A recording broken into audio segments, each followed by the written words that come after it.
Hello hi అండి, అందరికీ నమస్కారం. అరుణ్ శివ యూట్యూబ్ ఛానల్కి స్వాగతం. నేను మీ కేఎస్ వరప్రసాద్ను. ఇది అరుణ్ శివ యూట్యూబ్ ఛానల్ అనేది ఛానల్ నేమ్ అండి. అరుణ్ శివ @ అనేది వర్కింగ్ టైటిల్. అది యూట్యూబ్లో మీరు సెర్చ్ చేస్తే మా వీడియోలు అన్నీ వస్తాయి, అన్నీ చూడొచ్చు మీరు. అలాగే ఈరోజు ఈ వీడియోలో సిరిపురం అనే గ్రామంలో రామయ్య అనే వ్యక్తి వడ్రంగి పని చేస్తుంటాడు. అతని గురించి, అతని భగవంతుడంటే పెద్దగా నమ్మడు. ఆయన గురించి కొద్దిగా పూర్తి వివరంగా మనం తెలుసుకుందాం. అదేమిటంటే, ఈ సిరిపురం అనే గ్రామంలో ఈ రామయ్య వడ్రంగి పని చేస్తూ తన దగ్గర నలుగురు వర్కర్ని, హెల్పర్ని పెట్టుకొని చేస్తా ఊర్లో వారందరికీ వడ్రంగి పని చేస్తా ఎంతో పేరు సంపాదించి, ధనం సంపాదించి స్థిరపడి ఉంటాడు. తనకు భార్య, ఒక ఆడపిల్ల ఉంటారు. అలా ఆవిడ దైవభక్తి బాగా పూజలు చేస్తుందండి. ఈ రామయ్య మాత్రం తను ధనం సంపాదించిన దాని వలన దేని వలన తెలియదు, కానీ నేనే గొప్ప, భగవంతుడిది ఏముంది, మనం కష్టపడి సంపాదిస్తే మనమే గొప్పవాళ్ళం, ఇదంతా జనాలందరూ ఏదో అనుకుంటారు అనే భావంలో ఉండి, ఏదో అలా ఆవిడ బాధపడుతుందని ముఖప్రీతిగా వెళ్ళి ఆ బొట్టేదో పెట్టుకొని అలా చేస్తూ ఉండేవాడు. అతని మనస్తత్వం అది. తన భార్య చెప్పి ఏమి చేయలేక అలా ఊరుకుందండి. తర్వాత ఏంటంటే, అతను ఆ పనుల చేత పని చేయించుకుంటా జీవనం గడిపే టైంలో ఇతను పని అయిన అనంతరం ఆ గ్రామంలో అరుగు మీద తన స్నేహితులతో కూర్చున్నప్పుడు కూడా తను వాళ్ళ మాటకి ఏకీభవించకుండా తనే ఒక తెలివిగల వ్యక్తిగా ఉన్నట్టుగా అతను భావించి మాట్లాడుతుంటే, వారు కూడా నిదానంగా తను వచ్చే టైంకి లేకుండా అవ్వడం, అలా స్నేహాన్ని అనేది దూరం అయ్యారు. ఇలా కొంతకాలం గడిచిన తర్వాత ఒక రోజున తను పని చేస్తుండగా భార్య దగ్గర నుంచి ఫోన్ వస్తుంది. భార్య ఇలా, నేను అప్పుడు గర్భిణీతో ఉంటుందండి ఆమె. మా ఇంటికి తీసుకెళ్ళడానికి మా నాన్నగారు వీళ్ళు వచ్చారు, నేను వెళ్తున్నాను, మీరు రేపు బయలుదేరండి అని చెప్పి ఆమె ప్రయాణమే వెళ్ళిపోతుంది. ఆ రోజు ప్రయాణం ఆమె వెళ్ళిపోయింది. ఈయన పని అంతా ముగించుకొని ఇంటికి చేరి మరుసటి రోజు పని అయిన అనంతరం ఆయన భార్య దగ్గరికి వెళ్తున్నాడు. వెళ్ళిన తర్వాత కొంత దూరం వెళ్ళిన తర్వాత అతను వెళ్ళే వాహనం సడన్గా ఆగిపోతుంది. అప్పుడు ఆయన మళ్ళీ ఇంకో వాహనంలో వెళ్ళాలి అంటే కొంత దూరం నడవాలి. తను తెలిసిన ఊరు కదా అని చెప్పి అక్కడ మధ్యలో ఒక అడ్డ రూట్ అనేది ఉంటే ఆ రూట్లోంచి వెళ్తాడు.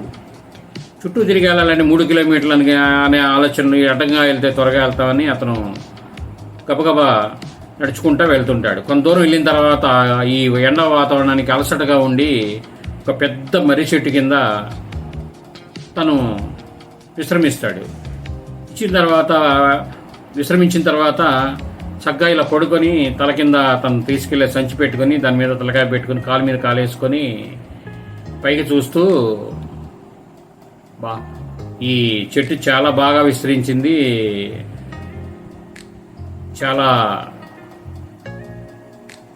చల్లగా ఉంది అని అనుకుంటాడు. అనుకున్న తర్వాత పక్క తిరిగి చూస్తే ఒక గుమ్మడి చెట్టు ఉంటుంది.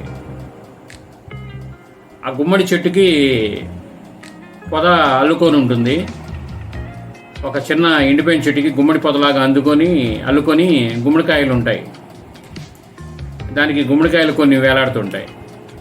ఇటు తిరిగి మళ్ళీ ఈ చెట్టు పైకి ఇలా చూసేసరికి ఈ చెట్టుకి చిన్న చిన్న కాయలు ఉంటాయి.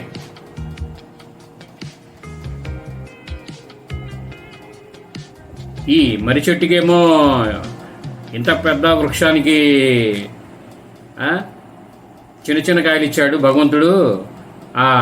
సన్నగా పొదలు అయ్యి ఉన్నాయి, పాదు మన తీగలు, వాటికేమి నింతలావు కాయలు ఇచ్చాడు.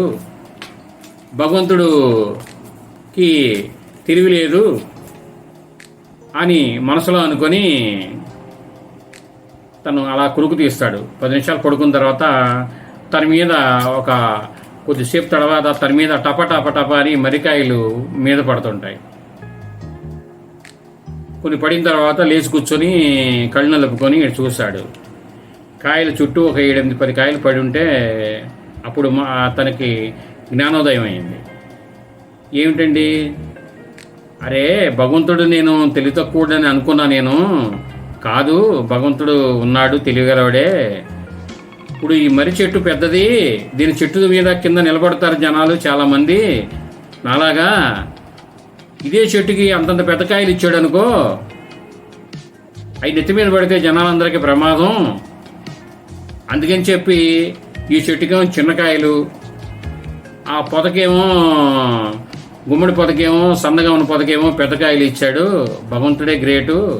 నేను తప్పుగా ఆలోచించాను, చెంపలేసుకొని మెల్లగా నడుచుకుంటూ భార్య దగ్గర చేరి ఆ డెలివరీ అనంతరం ఇంటికి వచ్చి గ్రామంలో తను చేసే పని వాళ్ళ దగ్గర అందరి దగ్గర ఎంతో సంతోషంగా ఉంటూ వాళ్ళని కలుపుకొని తన స్నేహితులందరినీ తిరిగి కలుపుకొని తను మనసు మార్చుకొని ముందుకు వెళ్తాడు. ఈ కథను బట్టి ఏంటంటే అండి, మనలో కొంతమంది ఏంటంటే భగవంతుడు ఉన్నాడా లేదా, మనం కష్టం చేస్తాం, మనం కష్టపడి అన్నీ సమకూర్చుకున్నాము, ఈ పెద్దలు ఏదో పెడుతుంటారు ఏదో చేస్తుంటారు అనే ఫీలింగ్లో ఉంటారు. అదేం కాదండి. ఈ సృష్టిలో మానవులందరికంటే ఒక గొప్ప అయిన శక్తి ఒకటి ఉంది, గొప్పది. అదే మనం ఎవరి వారి దేవుళ్ళ కింద మనం కొలుసుకుంటాం. ఇప్పుడు ఏ సృష్టిలు అనేది లేకపోతే మనం తినడానికి ఆహారం ఎలా మొలుస్తుందండి? ఒక విత్తనం పారితే చెట్టు తయారై ఆ చెట్టు నుంచి తయారైనాయి మన దినుసులని, అవన్నీ ఎలా తింటున్నాం? చెప్తున్నాడు, గాలి పీల్చుకుంటున్నాం, గాలికి పీల్చుకోవడం వల్లనే మనం బతుకుతాం అనేది ఎలా తెలుస్తుంది? ఎన్ని ప్రకృతి కానీ ఈ నీరు, నిప్పు, ఆకాశం ఇవన్నీ ఏంటంటే మన కోసం భగవంతుడు సృష్టించింది. సృష్టి ఒక రకమైన ఈ రకంగా ఉండాలి అని నా నమ్మకం అండి. నేను ప్రగాఢంగా నమ్ముతా. ఎందుకంటే మనకి సృష్టిలో ఒక మానవులందరికీ మించిన శక్తి అనేది ఒకటి ఉంది, పవర్. అది ఏ రూపంలో అయినా ఉండండి.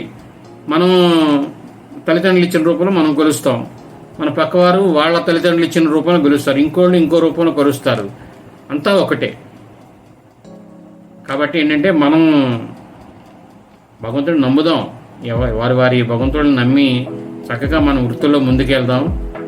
మనం చక్కగా మంచి జీవితాన్ని, మంచి పద్ధతుల్ని మన పిల్లలకి, మన కుటుంబ సభ్యులకి అలవరుచుకుందాం. నేను ఈ వీడియో కాస్త నిదానంగా అర్థమయ్యేటట్టు చెప్పానండి. నేను ఇటీవల బిగించేసా కదా, కొద్దిగా నిదానంగా జాగ్రత్తగా మనం చేసుకుంటూ వస్తున్నాను. మీరు కొద్దిగా వీడియోలన్నీ కొద్దిగా నిదానంగా చూసి, పూర్తిగా చూసి నాకు లైక్ చేయండి, షేర్ చేయండి, తప్పకుండా సబ్స్క్రైబ్ చేసుకోండి. ఈ వీడియో పూర్తిగా మీరు చూసినందుకు మీకు ధన్యవాదాలు. Thank you.